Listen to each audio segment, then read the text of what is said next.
वरहमतुल्लाहि वबरकातुहू। वालेकुम अस्सलाम रहमतुल्लाह। मेरा नाम मोहम्मद हसन है, मेरे अब्बू का नाम मुख्तार अहमद है। मेरा सवाल ये था कि क्या हम डोच लोगों के साथ उनके बर्तन में खाना खा सकते हैं उनके साथ? किनके साथ, किनके बर्तनों में? डोच लोग जो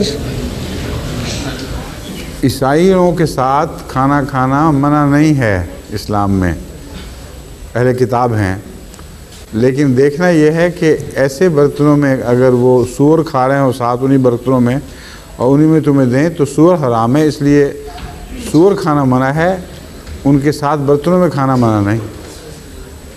जहाँ गंदा बर्तन होगा वहाँ चाहे ईसाई हो, चाहे हिंदू हो, चाहे मुसलमान हो, जिसका बर्तन गंदा होगा तो उसमें नहीं खाओगे।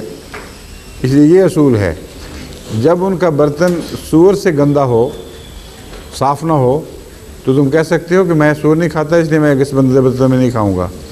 लेकिन अगर बर्तन साफ़ हो, धुला हुआ और उसमें आम खाना हो जो तुम खा सकते हो, तो कतन कोई हर्ज नहीं उसके साथ खाना खाने में।